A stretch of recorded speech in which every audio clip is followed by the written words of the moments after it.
O Senhor é muito paciente, mas o seu poder é imenso. O Senhor não deixará impune o culpado.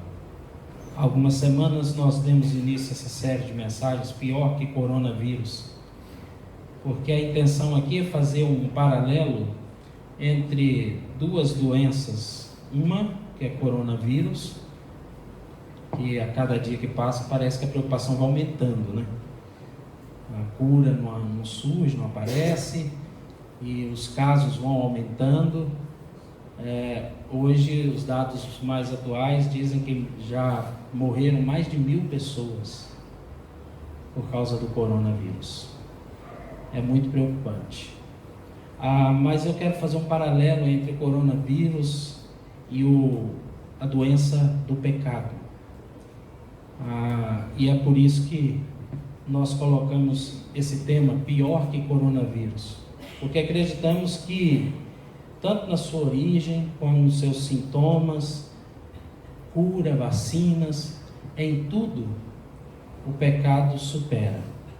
Já dissemos aqui que o coronavírus ele já contaminou cerca de 35.000 pessoas. O pecado, se considerar apenas as pessoas vivas do nosso mundo hoje, contaminou 8 bilhões de pessoas. Então, em termos de quantidade de pessoas infectadas, é muito maior. O coronavírus, o máximo que ele pode fazer é tirar a sua saúde e te matar fisicamente. O pecado, além de matar fisicamente, ele também pode ser a causa de você ser levado ao inferno, para um sofrimento a todo sempre. Os efeitos são bem piores, não é? O coronavírus, a gente fez uma pesquisa sobre a cura, porque esse é o tema de hoje. Nós já falamos da origem, já falamos dos sintomas, e hoje nós vamos falar da cura. Até agora não se descobriu nenhum remédio que possa curar o coronavírus. Ainda não tem. Estão sendo feitos muitos esforços para isso. E não caia nas fake news, porque eu estava olhando, tem mais de 10 fake news dizendo meios de curar o coronavírus, né? Então a gente vê cada absurdo e as pessoas aproveitam essa situação, e isso está de uma forma assim tão grave que a própria Organização das Nações Unidas, eles criaram um WhatsApp para enviar para as pessoas sobre o que de fato tem sido descoberto a respeito dessa doença, para que a gente não seja vítima de falsas notícias, porque o que tem circulado, especialmente pelas redes sociais, sobre cura, sobre métodos de cura e remédios para isso, é um número muito grande, assustador. Então eles até criaram um WhatsApp para, se você quiser, você envia uma mensagem e eles passam a te informar diariamente sobre todo o processo, né? Tamanha preocupação, mas ainda não encontraram uma cura. Já em relação ao pecado, é o que a gente vai falar hoje. Nós temos sim uma cura. Amém? Glória a Deus. Mas para isso eu vou definir mais uma vez aqui o que é pecado. Pecado, em essência, é viver como sendo o seu próprio Deus. É viver de maneira contrária daquilo para o qual você foi criado. Estou dando uma definição aqui, que talvez você ainda não tenha visto, mas mostrando que pecado, quando alguém pergunta para a gente o que é pecado, aí a gente vem na cabeça uma lista já rápida, né? Matar, mentir, roubar, beber. A gente tem uma lista de pecados na mente da gente. Tá certo, isso são expressões do pecado.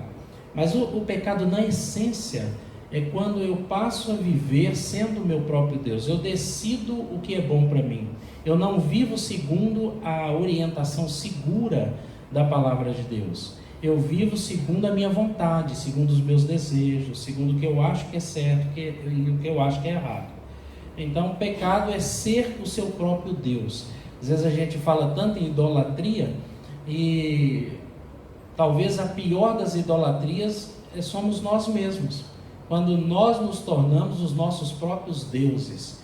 Eu faço aquilo que me agrada, aquilo que me faz bem, aquilo que eu quero, não é? E às vezes a gente fala isso até com um tom de arrogância. Ninguém paga minhas contas, então ninguém tem que dar palpite, né? Na minha vida mando eu. E aí a gente vai colocando algumas frases bem arrogantes, mostrando que realmente nós estamos contaminados com o pecado. O pecado faz isso, né? Ele leva as pessoas a se tornarem orgulhosas e arrogantes. Tá, mas segundo a Bíblia, qual que é o pagamento? O que é o preço que o pecado cobra? A gente já sabe de cor e salteado, né? Que a gente sabe que o salário do pecado sempre foi. Quando Adão e Eva, eles cometeram lá o pecado de desejarem se tornar ser como Deus, a Bíblia fala que ali naquele momento, a relação deles com Deus muda. Nós já dissemos aqui que existem 3 tipos de morte: a morte física, que é aquela separação entre nossa alma e corpo, espírito e corpo. Aí você define o que você quer chamar, tá? Mas é quando o nosso corpo volta à terra e a nossa alma, o nosso espírito volta a Deus. Mas também tem a morte espiritual.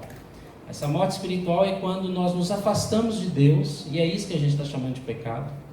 É quando eu passo a viver totalmente por conta própria, sem considerar Deus. Eu me separo de Deus. Sou eu que mando na minha vida. Então isso é a morte espiritual. E tem a morte eterna.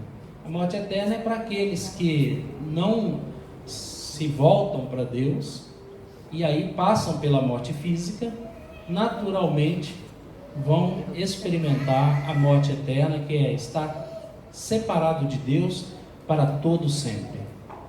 E aí a gente tem que tomar muito cuidado com tudo isso, porque dessas mortes, a única que é inevitável é a física. Essa não tem jeito. Todos nós vamos passar por ela, porque o pecado é uma doença tão contagiante que o fato de ter nos contaminado, o nosso corpo agora não tem mais condição de durar para todo sempre, ser um corpo eterno. A gente precisa de um novo corpo, e é por isso que o Senhor promete um novo corpo para todos aqueles que se voltam para o Senhor. E a Bíblia diz que lá na frente, quando nós estivermos com o Senhor, nós receberemos um novo corpo, um corpo glorificado, sem a presença do pecado, né? Então isso está reservado. Mas enquanto estamos aqui, mesmo depois de ter crido em Jesus, nós continuamos com uma natureza chamada pecaminosa, natureza má. Ela está em nós. E aí a gente pergunta, mas é possível se livrar disso? É possível? Tem cura para isso? A palavra de Deus diz que sim, mas é preciso pagar um preço, não é? E segundo a palavra de Deus, a única coisa capaz de perdoar pecados, de apagar, de pagar pecados, é através de derramamento de sangue inocente. Isso sempre foi assim.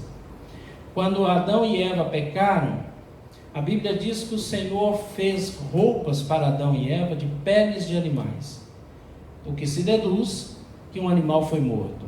Alguém foi morto porque Adão e Eva pecou já de imediato. Adão e Eva, eles experimentaram a morte espiritual já de cara, a separação de Deus. Foram expulsos do jardim. Eles já não tinham mais a presença de Deus no final de todos os dias, conversando com eles, caminhando com eles e vivendo a vida deles. Não, eles não tinham mais isso. Foi feito um corte, uma separação. A partir daquele dia, Adão e Eva se tornaram mortais. Quando eles foram criados, eles não eram mortais. Eram para viver para sempre. Mas por causa do pecado, eles agora se tornaram mortais. Ou seja, Adão e Eva não vivem mais entre nós, não é? Eles morreram por causa do pecado ali cometido. Agora, a morte espiritual de Adão e Eva, ela pode ter tido uma solução desde que eles tenham voltado para o Senhor. A Bíblia não fala o que aconteceu. como que foi o relacionamento de Adão e Eva depois que pecaram. A Bíblia não fala. Mas a gente deduz que eles tenham voltado para o Senhor. E possivelmente estão livres da morte eterna. Mas isso é apenas uma presunção. Nós não podemos afirmar com toda certeza. O preço colocado pelo Senhor, como eu disse, sempre foi a morte e derramamento de sangue inocente.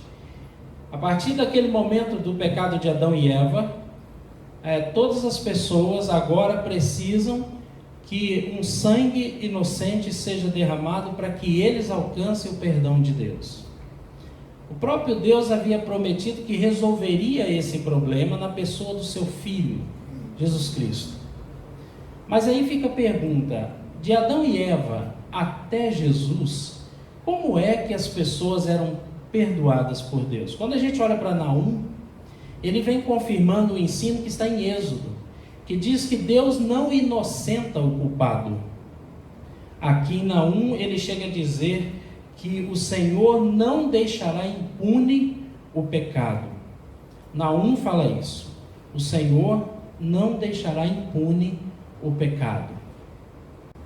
Esse é o preço do sacrifício. Se não houver sacrifício, não haverá perdão de pecados. É interessante porque eu me lembro a primeira vez que eu li esse texto, como também de Êxodo, que fala que Deus não inocenta o pecado. Eu fiquei pensando assim, então acabou tudo. Se Deus não inocenta culpado, que chance temos nós? Que chance você tem? Nenhuma. Mas daí eu fiquei pensando, realmente Deus ele não deixa de cobrar o preço do pecado. Eu alcanço o perdão e a libertação do pecado, mas alguém pagou por isso. E é aí que vem a ideia da cura. Quando nós pecamos, nos afastamos do Senhor, Deus tinha um plano para trazer a gente de volta. Ele olha para o mundo e ele não encontra nenhum justo que pudesse dar o seu sangue em lugar dos pecadores. Então, ele envia seu Filho. Jesus Cristo viveu entre nós por 33 anos. A Bíblia diz que foi tentado em tudo, mas ele não pecou. No início da criação, era como um tratado de Deus de que pecado só seria perdoado mediante sangue inocente. Era um princípio de retribuição. Aquele que é pecador morre, aquele que não é pecador vive. Mas como nós nos tornamos pecadores hereditários, a gente recebeu isso dos nossos pais, já nascemos para morrer. Quando a gente nasce, a única certeza que você tem na vida é o quê? Você vai morrer. E você só tem essa certeza porque você é pecador. Não há futuro para você. A vida é sem esperança. Por melhor que seja a vida, mas o fim dela é a morte. Você já parou para pensar nisso?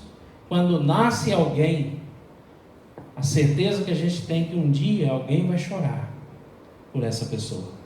A morte é tida como certa e ninguém duvida disso. E o pior, a gente não sabe quantos dias cada um de nós viverá, porque ninguém vive a quantidade igual. Alguns morrem bem jovens, outros bem idosos, outros já estão adultos, mas ainda a gente pensa que sempre é muito jovem para morrer. Você já observou? A morte, ela é sempre, a gente sempre pensa assim, não, que isso, 49 anos? Gente, jovem de tudo com 49 anos. Eu estou acreditando nisso agora, que 49 anos, a pessoa está jovem, não é? Mas eu me lembro que quando eu tinha 20, eu achava assim, nossa, fazer 30 anos é muito, né? 40, nossa Deus, imagina 50, meio século. Né? Hoje eu já estou achando que 50 não é assim tanto. É um negócio assim tão... né? Basta você ir vivendo que você vai mudando de opinião, tá? As coisas são bem simples assim. Aí você fica falando, velho, daqui a pouco você fala, não é tão velho assim, né? A gente vai mudando de opinião. Mas entenda, inevitavelmente, mais dia, menos dias, você não estará aqui. Eu sou capaz de afirmar que ninguém que aqui está, daqui 100 anos, estará aqui. Eu sou capaz de afirmar isso. Ninguém. Ninguém. Por melhor que você seja, por mais boas que seja a sua alimentação, por mais exercício que você faça, você não estará aqui daqui 100 anos. E o que são 100 anos? Nada. Absolutamente nada. Não é? Então, a gente tem que pensar nisso com muita seriedade. Se a vida for nascer, viver não sei quanto tempo para cada um, e morrer, que sentido faz a vida? Se a vida for nascer, crescer, casar, ter filhos, aposentar, ver netos e morrer, é muito pouco para dar sentido a uma vida. A gente tem que ter nascido por algo maior do que isso. E a Bíblia diz que nós nascemos para nos relacionar com Deus para todo sempre. Aí a vida faz sentido. Se nós nascemos para viver com o Senhor para todo sempre, não seria interessante a gente pensar como nos curar dessa doença que nos afasta dele, do pecado? É muito sábio pensar nisso. Então, no Antigo Testamento, até a vinda de Cristo, você tem aqui o pecado sendo tratado de uma maneira diferente. Nesse período, Deus estabeleceu que ele receberia cheques pré-datados pelos pecados das pessoas. Você sabe como que funciona hoje? Quase ninguém está usando cheque mais, né? Mas sabe como funciona um cheque pré-datado? Você vai a uma loja, você não tem dinheiro, mas você tem cheque. Então você diz para o vendedor assim: olha, eu vou levar esse produto e eu vou te dar um cheque pré-datado, ou seja, eu vou colocar uma data aqui para daqui 30 dias você entrar com esse cheque no banco e resgatar o dinheiro. Aí o vendedor aceita a proposta, ele te passa o produto e ele recebe de você um cheque. O cheque, na verdade, é um compromisso, é uma promessa de pagamento. Ou seja, quando chegar naquela data que foi marcado no cheque, a pessoa vai entrar com o cheque e vai sacar o dinheiro da sua conta, porque ele está confiando que o pagamento do produto vai ser feito naquela data lá na frente. No Antigo Testamento, havia os cheques pré-datados, que eram os animais que eram sacrificados para quando as pessoas pecavam. Quando as pessoas pecavam, elas então pegavam um cordeiro e elas ofereciam no altar em substituição à vida dela. Eu pequei e por ter pecado eu mereço a morte. Mas pelo princípio de retribuição, então eu estou colocando alguém para morrer em meu lugar. Eu estou colocando o cordeiro. E o cordeiro, quando morre, ele está pagando o preço do meu pecado. Mas o cordeiro era apenas um cheque, porque o cheque em si não vale nada. Ele só tem valor no dia de fazer a troca, que você dá o papel lá, o cheque para o banco, e o banco te passa o dinheiro. O dinheiro é que tem valor, não é o cheque, certo? Quando oferecia-se um sacrifício, um animal, Deus estava entendendo assim: eu estou recebendo uma promessa de pagamento. Alguém, porque pecado não pode ser perdoado pelo derramamento de sangue de animal. Então por que Deus pediu animal? Era um cheque pré-datado. As pessoas faziam sacrifício dizendo assim: haverá um dia lá na frente que virá o Filho de Deus e ele sim vai pagar o preço dos pecados desse povo. Então, todos aqueles sacrifícios feitos no Antigo Testamento, todos aqueles pecados confessados e que levaram as pessoas a fazer sacrifício, todos aqueles pecados recaíram, foram cobrados em cima de Jesus. Quando ele morre na cruz, eu quero que você entenda isso. Cristo está pagando o preço do pecado de todas as pessoas que viveram antes dele. Cristo está pagando pelos pecados das pessoas que viviam na sua época, e Cristo está pagando pelos pecados de todos aqueles que viriam depois dele. É muito pecado em cima de uma pessoa só. Eu não sei se você já passou pela experiência de ter feito algo errado e não se perdoar. Aí você vai para casa e tenta dormir. A gente vira para um lado, vira para o outro. Não, por que eu fui fazer isso? Às vezes uma situação dessa tira o seu sono a noite inteira. Porque eu não poderia ter feito o que eu fiz. Imagine se um único pecado faz isso com a gente. Imagina trazer sobre si o pecado de todo mundo, de uma só vez. Não é à toa que a Bíblia diz que até o sofrimento de Cristo na cruz, ele até derramou sangue como suor. É terrível.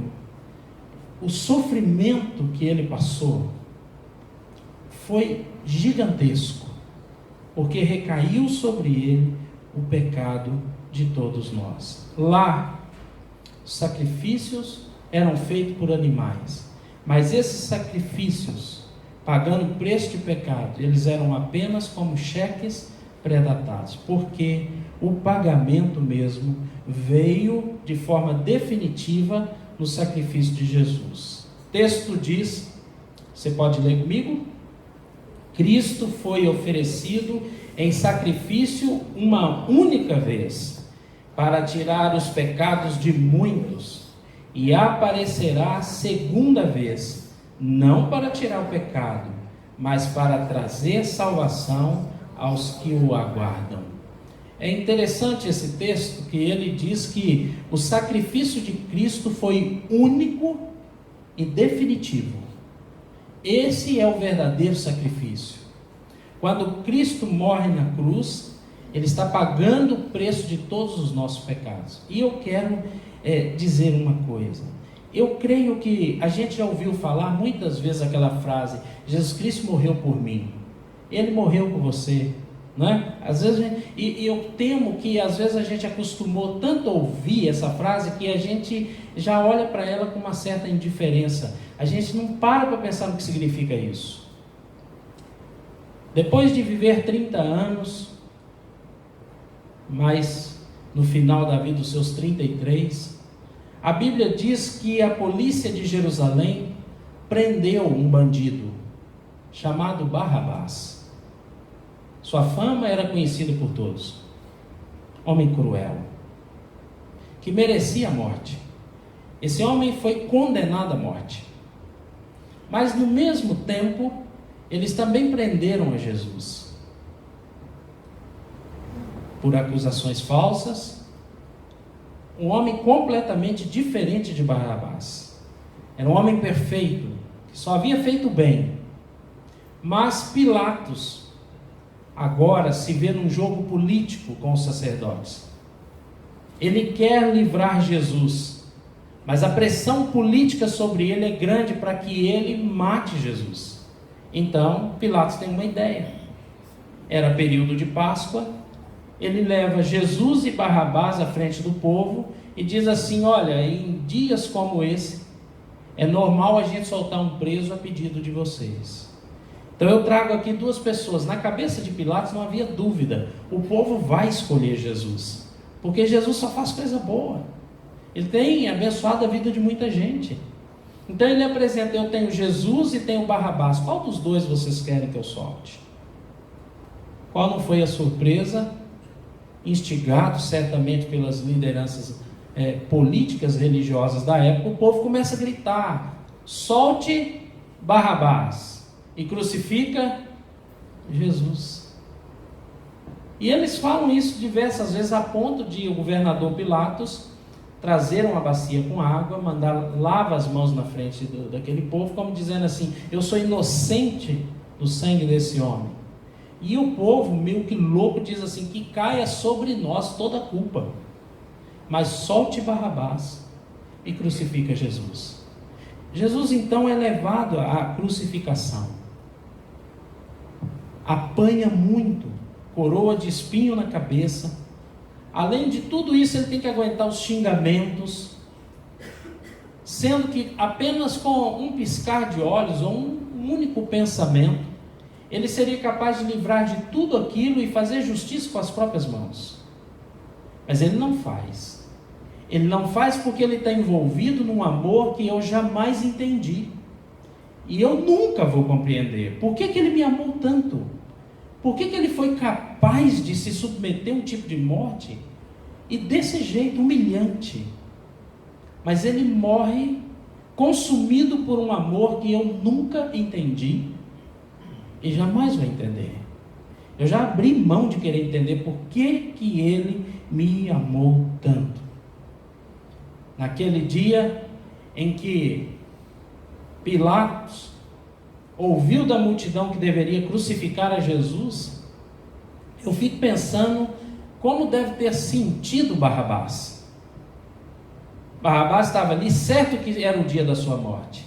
Havia mandado fazer uma cruz para Barrabás, do tamanho de Barrabás, tamanho exato para ele. A cruz havia sido feita para Barrabás. Eu quero que você entenda isso. Para Jesus nunca ninguém fez uma cruz. Ele não merecia. Mas naquele dia, quando o povo gritava: solte Barrabás e crucifica Jesus, creio eu que Barrabás deve ter olhado para Jesus e dito assim: se esse homem não aparecesse, eu estaria morto. E ao ver Jesus crucificado na cruz e ele livre, ele literalmente pôde dizer: ele morreu em meu lugar. Mas ele não morreu pendurado numa cruz alheia pela culpa de outros, apenas de Barrabás. Não. Ele morreu ali no meu lugar, no seu lugar. Como pecadores, o que nós temos é a morte. A consequência natural é a morte. Mas Cristo assume a culpa, minha culpa, e leva sobre si. E ele é crucificado numa cruz de outro, que não era sua. A cruz de Cristo não era dele, era minha, era sua. E ele morre como um cordeiro mudo, não abre a boca, não exige direito, não fala palavrão, ele silencia, morre envolvido por um amor, como eu já disse, que jamais irei entender. E aí, essa morte de Cristo é o suficiente para perdoar todos os nossos pecados. É interessante que o texto de Hebreus fala que Cristo foi oferecido em sacrifício uma única vez para tirar os pecados de muitos, não fala de todos, porque nem todos serão perdoados, a não ser aqueles que se voltarem para Cristo Jesus. Nem todos se submetem ao Senhor. Aqueles que se voltam contra, eles terão que arcar com as consequências das suas próprias escolhas diante do Senhor. Mas aqueles que se veem como pessoas perdidas, que não conseguem salvar a si mesmo, como pessoas que precisam sim de um Salvador, essas pessoas que se voltam para o Senhor, que são atraídas pelo próprio Senhor, essas pessoas, Cristo morreu por elas. Cristo morreu por elas. E aí elas podem experimentar a verdadeira cura da alma, por causa do sacrifício oferecido na cruz. Contudo, diz a palavra, aos que o receberam, aos que creram em seu nome, deu-lhes o direito de se tornarem filhos de Deus. Eu acho esse texto tão lindo, porque ele significa muita coisa para a gente. Pensa comigo, o que significa crer, acreditar em Jesus, acreditar que Ele pode ser o Deus da minha vida, eu posso me submeter a ele no sentido de ouvir o que ele tem a dizer e viver de acordo com a orientação dele, porque ele sabe o que é melhor para mim. Crer em Jesus não é apenas uma fé emocional ou intelectual. A fé salvadora que esse texto se refere, não é aquela fé que eu venho num culto, eu entendi a mensagem, eu até chorei. E aí eu digo, Senhor, a partir de hoje o Senhor é o Senhor da minha vida. E eu volto para casa emocionado, dizendo que culto maravilhoso. Deus falou comigo. Mas aí você chegou em casa e acabou. Vive como se nunca tivesse feito uma oração de entrega ao Senhor. Essa é a fé emocional. Agora você vai ter que esperar o próximo domingo para o culto ser tão bom quanto foi, para você se emocionar de novo, para daí tomar uma decisão de boca para fora de novo, que não mudou nada. Essa fé não salva. Também tem a fé intelectual. Eu entendo o que Cristo está dizendo, eu entendo o plano de salvação, eu entendo tudo, mas eu não me submeto a Ele. Eu continuo vivendo sendo o meu próprio Deus. Enquanto você for o seu próprio Deus, não há salvação. É preciso tirar você do centro da sua vida e colocar o Senhor. É Ele que é o dono da vida. É Ele que vai dizer agora para mim o que faço, o que deixo de fazer. Crer em Jesus, que é a fé que coloca Ele no centro do nosso coração, isso que é a fé salvadora, nos salva da gente mesmo. Cristo nos salva da gente mesmo. Ao invés de acreditar em nós, nos nossos conceitos de certo e errado, eu passo a acreditar no que Deus diz. E isso faz toda a diferença. Faz diferença porque quando eu me submeto ao Senhor, Ele me livra de coisas horríveis que me acompanham, como por exemplo, sentimento de culpa. Quantas vezes a gente se culpa, dizendo, eu estou tentando servir a Deus e eu não consigo, eu sou um fracasso, e a gente vive se culpando, tudo que eu faço dá errado. Quando eu quero que você entenda isso, que o Evangelho, ele é libertador, ele não vem como fardo. Se você ainda está olhando para o Evangelho, para Jesus, como um fardo, Jesus como sendo uma pessoa que apenas coloca um monte de mandamentos, ordens para você obedecer, e que ele está ali com um chicote na mão, olhando para você, doido para bater, dizendo assim, erra para ver, se eu não te pego. Se essa é a visão que você está tendo de Deus, é uma visão errada, porque Satanás ele vai fazer isso, ele vai fazer de tudo para te afastar de Deus. Se ele não conseguir, ele vai tentar aproximar você de Deus com a ideia errada, a ideia de que Deus é um carrasco, pronto para te punir o tempo todo. Não, filho, as palavras do Senhor para nós são palavras de vida, que nos fazem felizes. Lança fora todo medo. Quando a gente conhece a Deus, quando nos relacionamos com Ele, a Bíblia diz que o amor lança fora todo medo. Há uma relação de amor com o Senhor. Então Ele me livra da culpa, de ficar carregando sobre mim a culpa. Ele me livra do medo. O medo não é só criança que tem medo, quem dera fosse. Os medos que as crianças têm são fáceis de resolver. Bicho papão, medo do escuro, isso é fácil de resolver. E os nossos medos? Quando eu falo de medo, eu não tenho como não lembrar da Dona Maria em Campinas. Eu não a conhecia. Na verdade, ela era parente de uma irmã da igreja. E eu estava no centro da cidade quando eu recebi uma ligação dizendo, pastor, visita minha parente. Ela não consegue dormir à noite, porque o médico disse que ela está doente, mandou para casa para morrer em casa, porque ela não tem mais cura. Visite ela, pastor. E eu fui. Quando eu cheguei, o marido me recebeu na porta, e eu entrei, fui até o quarto com ele. Lá estava a Dona Maria, há dias sem dormir, e ele dizia assim, pastor, ela chora o tempo todo. Quando fui conversar com a Maria, ela diz assim, mas o que está acontecendo, Maria? Ela diz assim, pastor, o que vai acontecer comigo depois que eu morrer? Ela tinha medo do que aconteceria com ela após a sua morte. Você já teve a experiência de preparar alguém para morrer? Eu já tive essa experiência várias vezes. E essa foi uma, em que eu tive que falar com a Maria: Maria, tem cura para isso. O pecado tem cura. Deus vai te dar um corpo novo, uma vida nova, sem dor, sofrimento e morte.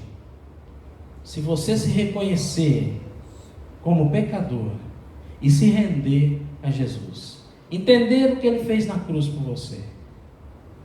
Na época eu preguei o Evangelho usando um livrinho chamado Livro Sem Palavras. São 5 cores que a gente prega o Evangelho para criança. Era o chaveiro do meu carro. E eu usei aquilo para falar, porque eu não tinha nem Bíblia na mão. Mas eu usei aquele livrinho. Ao sair, aquela mulher decidiu por render-se a Jesus e pediu que ficasse com o livrinho. Eu dei para ela o chaveiro. Eu fui embora. 2, 3 dias depois, recebi um telefonema do marido dizendo: pastor, a Maria morreu. Eu queria que o senhor viesse falar alguma coisa. E eu fui. E quando eu cheguei, ele me recebeu na entrada. Quando eu olhei no caixão, lá estava a Maria e nas mãos dela o livrinho. Fiquei surpreso com aquilo. E ele disse: ai, pastor, esqueci de te avisar. Ela pediu que quando morresse, que fosse enterrada com esse livrinho. Tem algum problema? Eu falei: não, imagina. Uma pessoa que estava com medo de morrer, mas ao olhar a expressão dela no caixão, era de alguém que estava em paz. Porque quando a gente vai a Jesus, Ele arranca todo o medo. Às vezes a gente fica com medo até de nem ser aceito por Deus, porque eu não sou um crente lá muito bom. Ele arranca esse medo fora, porque Ele traz confiança. Quando você começa a andar com Jesus, o medo dá espaço à confiança. Você passa a confiar nele. E não passa mais a ter medo, entendeu? Mas também Ele tira ódio, Ele tira mágoa, coisas que nos atormentam. Quando você anda com Cristo, Ele trata, Ele cura. Ele muda até as nossas expectativas. Você já observou quanto que a gente sofre por causa de expectativa? A gente cria na cabeça expectativa pelo novo emprego que eu arrumei, que agora sim vai acertar a vida. O casamento que eu arrumei, agora vai. A gente cria expectativa em relação às pessoas.